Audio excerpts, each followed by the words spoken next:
시청자 여러분 안녕하십니까? 지방자치의 생생한 소식을 전하는 KLN 뉴스입니다. 첫 소식입니다. 송하진 전북도지사가 오늘 민선 6기 3주년 기자간담회를 가졌는데요. 이 자리에서 송 도지사는 앞으로 전북목 찾기를 통한 전북 대도약의 기반을 만들어 나가겠다고 강조했습니다. 유희광 기자가 보도합니다.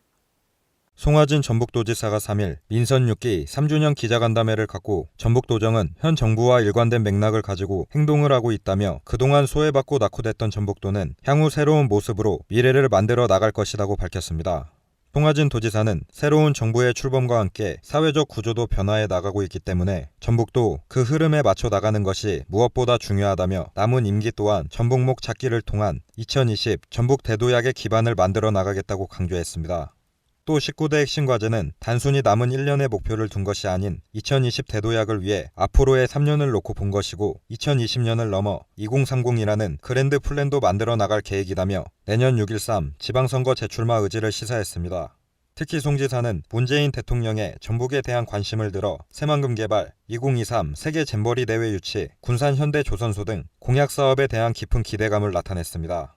한편 삼성 새만금 투자 MOU와 관련 삼성 유치 투자 철회가 현 집행부에 책임이 있지 않느냐는 질문에는 처음에는 진실규명에 초점을 뒀지만 현재에 와서 그런 부분에 집착을 하다 보면 오히려 엉뚱한 데 힘을 낭비할 수 있다며 즉답을 피했습니다.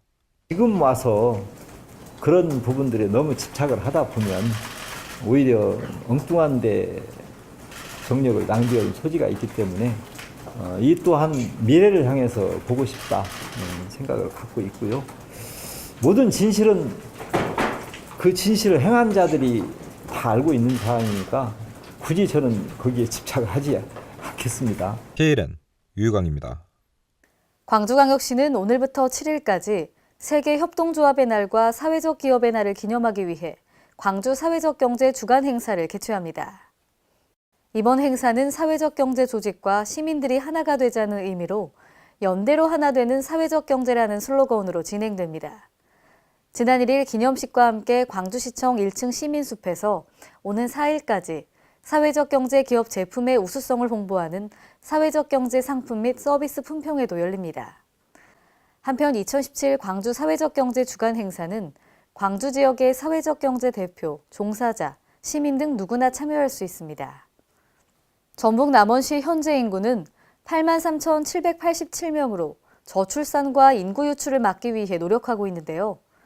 행복한 삶을 담는 그릇, 지금 남원에 오면이라는 홍보책자 4,000부를 제작해 배포에 나섰습니다. 남원 시민으로서 누릴 수 있는 혜택을 출산, 교육, 기업 취업 등 5개 범주로 묶어 남원 시민들과 남원시에 관심 있는 예비 시민들에게 제시했습니다. 이번에 제작한 책자에는 산모 신생아 건강관리사 지원 등 인구 증가를 위한 시의 다채로운 정책이 포함되어 있습니다. 또 연중 무료 국악공연 안내, 지리산부터 섬진강까지 백리숲길이 이어졌다는 등 삶의 질을 결정하는 무형의 자랑거리도 포함됐습니다. 한편 남원시는 이번 달부터 인구정책 전담팀을 신설해 인구 늘리기에 본격적으로 나설 계획입니다. 행정중심 복합도시건설청은 세종시와 공동 개최한 2017 세계 행정도시 국제포럼을 성공적으로 마무리했습니다. 이번 포럼에는 앙카라 이슬람아바드 시장과 네이더 테라니 교수를 포함한 도시계획 전문가가 참가했습니다. 네이더 테라니 교수는 2005년 당시 행정중심 복합도시 국제공모회 심사위원장을 맡아 환상형의 도시구조를 당선작으로 선정한 바 있습니다. 한편 국제포럼에 이어 오는 6일 정부 세종 컨벤션센터에서는 국가 균형 발전을 선도하고 세계로 도약하는 행복도시 세종이라는 주제로 행복도시 착공 10주년, 세종시 출범 5주년 기념 심포지엄이 열릴 예정입니다. 현재 D등급 위험 교량인 익산 평화육교 재가설 사업 추진과 관련해 우려의 목소리가 일고 있습니다. 이에 익산시 의회 김충영 의원은 지역 주민들의 안전을 크게 위협할 수도 있다며 합리적 대안 필요성을 제기했습니다. 홍재희 기자가 보도합니다. 철거를 앞둔 전북 익산시 평화육교에 예정된 대체 우회도로가 교통 혼잡과 사고 위험을 안고 있어 이의 재검토를 요구하는 목소리가 일고 있습니다. D등급 위험 교량의 익산 평화육교 재가설 사업 추진에 앞서 공사 기간 동안 대체할 수 있는 우회도로 노선과 관련 지역 주민들은 노선 재검토를 요구하고 있습니다. 이와 관련 익산시의회 김충영 의원은 3일 제203회 임시회에서 한국철도시설공단이 준비하는 우회도로는 원활한 교통소통을 저해하고 운전자와 보행자의 안전을 크게 위협할 것으로 우려된다고 주장했습니다. 현재 계획 중인 우회도로는 목전동 주유소 앞쪽에서 평화제일아파트를 거쳐 평동로 쪽으로 연결될 예정입니다. 평화동 제1아파트와 평동로가 연결되는 교차로는 버스나 대형 차량이 교차하고 우회하기에는 매우 협소합니다. 그러나 이와 같이 우회도로가 개설되면 사계동 458세대가 거주하고 있는 평화 제1아파트 입주민들과 인근 지역 주민들의 통행과 안전을 크게 위협할 것으로 보입니다. 또 김 의원은 평화 제1아파트와 평동로가 연결되는 교차로는 평소에도 교통량이 많고 버스나 대형 차량이 교차하기에 협소한 곳이다며 교통량 가중에 따른 안전사고와 교통사고에 대한 우려를 표명했습니다.